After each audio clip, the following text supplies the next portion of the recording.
¿Queréis alguna pregunta, algún comentario? Venga, pues estamos tres. Empieza por allí al fondo, si te parece bien, Teresa, la compañera de ahí en medio, y Silvia. Al final de todo, por favor, y así va bajando.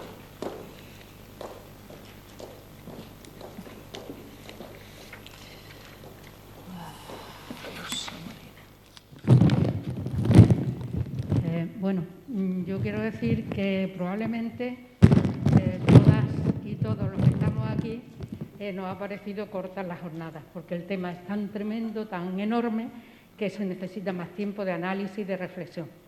Se dice que el principal órgano sexual es la mente, el cerebro, y es ahí donde hay que actuar.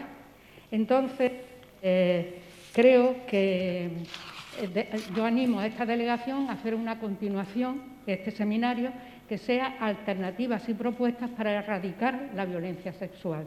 Porque tenemos, y yo creo que todo el mundo ha dicho, bueno, ¿y ahora qué hacemos? ¿Qué hacemos? Esto es como el tsunami, como la ola, como la pandemia que nos está destruyendo, ¿no?, la base. Yo pertenezco a la Asociación Páginas de Violeta y desde el año 2016 empezamos a hacer cortometrajes, porque lo más importante es prevenir. Prevenir, cuando ya están las manadas sueltas, a ver quién hace algo por evitarlo. En estos cortometrajes, 2 de ellos precisamente fueron subvencionados por esta Delegación de Igualdad, mostramos la violencia que se recibe a través del rap, del reggaetón, de los youtubers, en donde se está incitando a la violación, a las agresiones, etcétera, etcétera. O sea que no solamente es la ciberpornografía, sino que hay muchos canales. Es como una especie de cerco que es imposible de romper.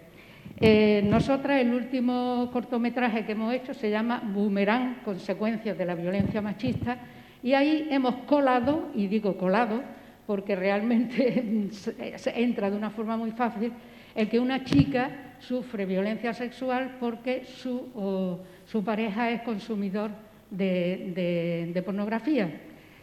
También hay investigaciones que muestran cómo los alumnos de la ESO, de bachiller, etcétera, van a prostíbulos porque precisamente necesitan esas lecciones que han aprendido en la ciberpornografía, llevarlas a cabo. Entonces hay como un puente y ellos ahorran para ir a prostíbulos donde saben que van a tener maestras que los van a seguir formando. Se ha dicho aquí también que las manadas juveniles y de adolescentes que están ahí son producto de la pornografía. Es un fenómeno que se ha repetido tantas veces que no es casual, es que están aprendiendo todas estas cosas. Así que yo animo a esta delegación que continúe esta jornada en alternativas y propuestas para, digo, prevenir, porque no se puede decir erradicar, sería muy ambicioso. Nada más. Gracias. La siguiente intervención, mientras os recuerdo que os han pasado un cuestionario de evaluación de las jornadas. Para nosotras nos es muy útil que opinéis, que nos indiquéis si os han gustado, si no, que deis vuestra opinión. Por favor, rellenarlo. Allí, esa chiquita, aquí.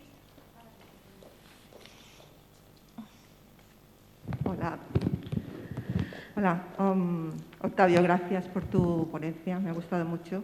Y me has dado pie a esta pregunta que me llevo planteando todo el día, o me hubiese gustado, y ahora me das pie para ello, en cuanto a la dimensión discursiva de la ley, que has comentado hace un momento. También esta mañana, bueno, daba pie a ello, pero bueno, ahora con más razón. Porque tanto legislativamente como judicialmente debemos dar ejemplo, o debe ser éticamente un ejemplo. Entonces, ¿qué opinas de los casos como las sentencias judiciales que ha habido tanto con la manada de Pamplona como la del caso Arandina, que han puesto en tela de juicio tanto las sentencias anteriores como los propios testimonios o las vivencias de las propias afectadas víctimas, que teniendo documentos, vídeos y grabaciones donde se quedaba clarísimo lo que era la agresión, aún así se han puesto en duda que haya existido agresión? Recordaros que si queréis también opinar sobre la intervención de Rosa Marina, lo podéis hacer, que estamos en ese periodo.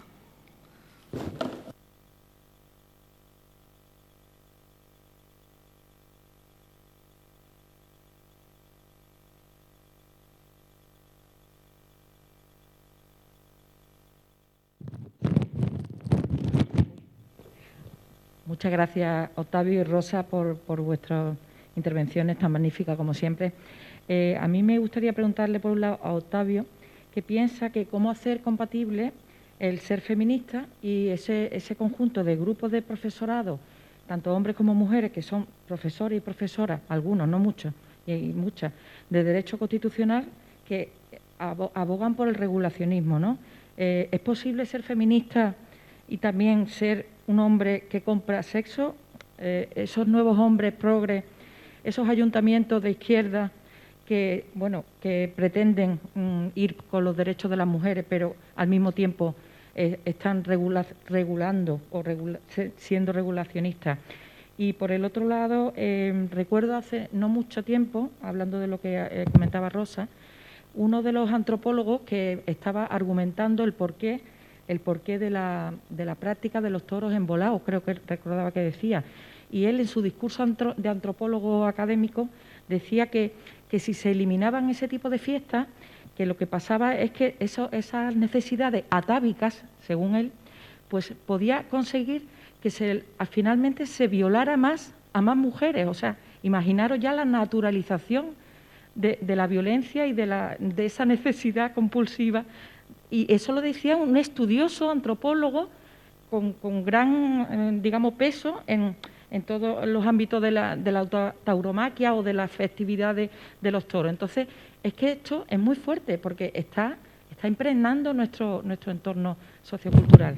Y, vamos, añado a lo que comentaba Teresa Alba, que sin duda hay que seguir trabajando con los institutos, con los padres, con las madres también, porque muchos de ellos y muchas de ellas no saben realmente que sus hijas están sufriendo lo que se llama violencia de género y que eso es un delito, que los chicos, los chavales, no saben tampoco sus padres y sus madres que están cometiendo un delito realmente, son inconscientes, piensan que la violencia es solamente el moratón, el agarrarte los pelos, pero la violencia, o sea, el falso consentimiento, estamos mal, ¿eh? Gracias.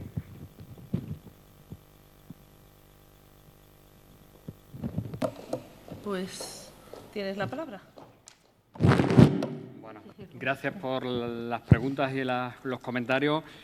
Bien, el tema que planteabais de la sentencia, la justicia, bueno, pues ahí tenemos otro de los grandes meollos, ¿no?, a los que tendríamos que enfrentarnos, que es, por un lado, hay partes, sin duda, de nuestro ordenamiento, sobre todo el ordenamiento penal, que creo que efectivamente necesitan una revisión, por ejemplo, para dejar mucho más claro qué es y qué no es una violación y para que no quede tanto margen de interpretación judicial y, por lo tanto, poder establecer matices que en la práctica generan a veces decisiones injustas, como acabamos de ver.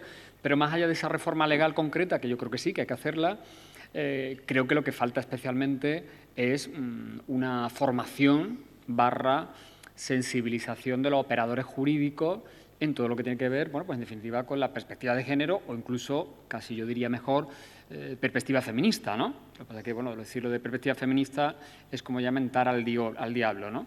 Pero, efectivamente, eso sigue siendo una falla presente y omnipresente, diría yo, en la formación de los operadores jurídicos. Te lo digo yo, que soy profesor de una facultad de Derecho, que estoy en foros jurídicos donde se trabaja y se debate sobre estos temas y donde todavía seguimos utilizando no solamente una herramienta tremendamente patriarcales en su configuración conceptual, sino también toda una serie de estereotipos, de creencias, de mandatos de género preconcebido que acaban incidiendo en cómo, por ejemplo, un juez valora un determinado comportamiento o incluso una determinada declaración de una víctima, ¿no? Si recordamos cómo desde la Odisea, cuando Telémaco le dice a su madre Penélope, tú te quedas en casa calladita porque yo aquí soy el hombre que es el que toma las decisiones en ausencia del padre, pues ahí ya tenemos perfectamente establecido en una continua genealogía ese mandato de silencio de las mujeres, de no credibilidad de su testimonio, de identificación con determinadas actitudes, con excesos histéricos, pasionales o hasta enfermizos, y todo eso ha ido configurando un imaginario que todavía hoy sigue estando presente en la configuración patriarcal, entre otras cosas, de la justicia y de la administración de justicia, muy especialmente. Y eso sigue pasando porque, bueno, pues entre otras cosas, la Facultad de Derecho sigue sin haber formación desde esta perspectiva. Y la escuela, por supuesto, judicial sigue siendo mínima, y no digamos en los colegios de abogados y de abogadas, que todavía incluso algunos se llaman solamente de abogados, ¿no? Es decir, que ahí tenemos metido en el meollo del Estado de Derecho, que es la administración de justicia, la protección de los derechos fundamentales, ese lastre que tiene que ver con cómo los operadores jurídicos se enfrentan a las normas y aplican las normas a los casos concretos. Y solamente en los últimos años estamos empezando a ver algunas, en fin, fisuras, ¿no?, que se van introduciendo por la labor muy vindicativa, pues no sé, de la Asociación de Mujeres Juezas, de la Red Feminista de Derecho Constitucional, de la Asociación de Mujeres Juristas TEMIS, que llevan ya mucho más tiempo en esta línea de trabajo, pero cuesta tela porque efectivamente el derecho es un poder, y uno de los poderes esencialísimos en los estados constitucionales, ¿no? Y el derecho, a su vez, genera una cultura, que es la cultura jurídica, y esa cultura jurídica sigue siendo ferozmente patriarcal y a veces hasta misógina, ¿no? A veces hasta en el propio lenguaje que se utiliza todavía en las normas, en las leyes y en el propio lenguaje administrativo, ¿no? Entonces, ahí hay una carencia que este tipo de decisiones la ponen más sobre la mesa. El único salto importante y positivo que se ha dado quizás es que efectivamente ahora ya se ha generado una cierta opinión pública crítica, ¿no?, con respecto a ese tipo de decisiones, desde esa perspectiva feminista, y por supuesto pues tenemos clarísimo que las actuaciones del Poder Judicial, como las de cualquier otro poder del Estado, por mucho que tengamos que acatarla, pues deben ser objeto también, en su caso, de crítica, de censura y de análisis reflexivo y hasta de manifestación en la calle si hace falta, ¿no?, como hemos visto en los últimos años, ¿no? Pero insisto, esto es muy, muy reciente, porque hasta hace muy poco tiempo el Poder Judicial ha estado revestido de esa sacralidad absolutamente impropia de un poder de un Estado democrático, ¿no? Entonces, ahí arrastramos, ¿no?, esas largas cadenas que, más que en otros ámbitos, está costando muchísimo trabajo ir abriendo, ¿no? Pero yo creo que si no hacemos eso, desde el punto de vista jurídico, pues, bueno, iremos creando leyes más o menos perfectas, pero en lo que es su aplicación y en su interpretación, pues seguiremos teniendo grandes fallas, ¿no? Me preguntabais luego por el tema de la universidad, ¿no?, los debates. Bueno, eso tenemos una enorme polémica, además, en este último año, en este último curso académico la tuvimos en varias universidades. Y yo creo que ahí hay que distinguir varias cosas que parten de entrada, porque, claro, efectivamente, desde el punto de vista, por ejemplo, jurídico, como yo siempre le digo a mi alumnado, 2 y 2 nunca son 4, son posibles muchas interpretaciones, legalmente hay muchas soluciones en función de los distintos países, ¿no? Entonces podemos hablar de la experiencia alemana o de la experiencia sueca como dos experiencias contrapuestas, ¿no? Y bueno, pues me parece bien que, por ejemplo, en una facultad de Derecho pues expliquen esas dos opciones, porque además es la realidad del mundo, ¿no? No tendría sentido ocultarla. Ahora, lo que me parece más dudoso es que se plantee un análisis supuestamente reflexivo, crítico, dirigido muy especialmente a jóvenes que no tienen ni la necesaria formación, ni tienen por qué tenerla, ni en muchos casos la sensibilización, que la mayor parte de las veces ni siquiera han oído hablar nunca de estas cuestiones, y que de entrada tú les montes un seminario, una jornada cuyo lema es el trabajo sexual o la prostitución como trabajo sexual, etcétera. Es decir, esa misma categorización que tú ya estás introduciendo, ¿no?, casi como el título de la película, pues yo creo que tú ya estás invalidando en gran medida la reflexión y el debate que podría plantear desde un punto de vista científico y académico una cuestión de este tipo. E insisto, teniendo muy presente el contexto en el que se desarrolla ese debate. Es decir, que no es un debate que de repente tiene un grupo feminista que interiormente están debatiendo entre ellas posiciones distintas que pueden tener sobre el tema, o en un contexto mucho más académico donde determinados profesionales pueden incluso debatir entre ellos y ellas cómo se han acercado al fenómeno de la prostitución, sino que estás lanzando un mensaje con todo un imaginario, vuelvo a utilizar ese término, que ya está optando por una configuración que plantea pues todos los problemas y todas las inquietudes éticas que yo he puesto sobre la mesa que tienen que ver con derechos humanos, ¿no? Entonces, ahí es donde yo he sido muy especialmente crítico con ese tipo de actividades. No con respecto al hecho de que en un ámbito académico no se pueda debatir, pero claro, siempre que ese debate ya no esté preconfigurado a partir de una opción donde tú ya estás defendiendo, incluso como decíamos antes, ¿no?, de cara a unos jóvenes o unas chicas jóvenes que tienen dudas con respecto a su futuro, decir, oye, que es que esto puede ser hasta una salida, ¿no? Y que incluso está aquí una mujer que está en un sindicato de mujeres prostituidas y que te va a contar, ¿no?, que esto es una opción laboral y que lo que hay que luchar es por vuestro derecho, ¿no? Bueno, pues creo que eso supone, en definitiva, quebrar con lo que yo decía antes, ¿no? La historia de la lucha por los derechos humanos a lo largo de todo el recorrido que ha hecho la humanidad hasta ahora ha sido justamente una lucha por ir acabando con todas esas situaciones y prácticas que suponen sometimiento, que suponen esclavitud, que suponen negación de la individualidad, que suponen instrumentalización, ¿no?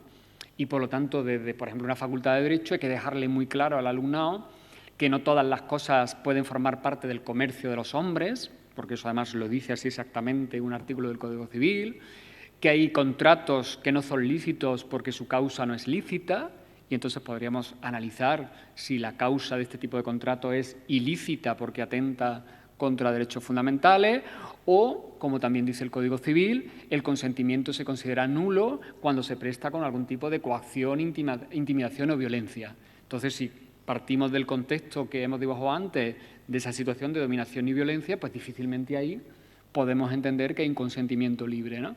Por lo tanto, yo entiendo que, claro, por supuesto hay que debatir esto, pero ofreciéndole a ese alumnado todas estas herramientas jurídicas desde las que construir el debate. Lo otro, bueno, pues me parece un ejercicio de esnobismo y también que tiene que ver mucho con esa idea un poco de, yo diría que casi de uberización de nuestras sociedades, ¿no?, como dicen algunos teóricos y algunas teóricas, ¿no?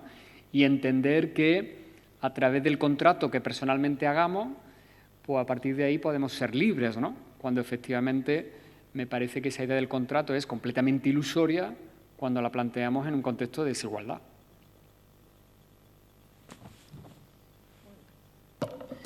Bueno,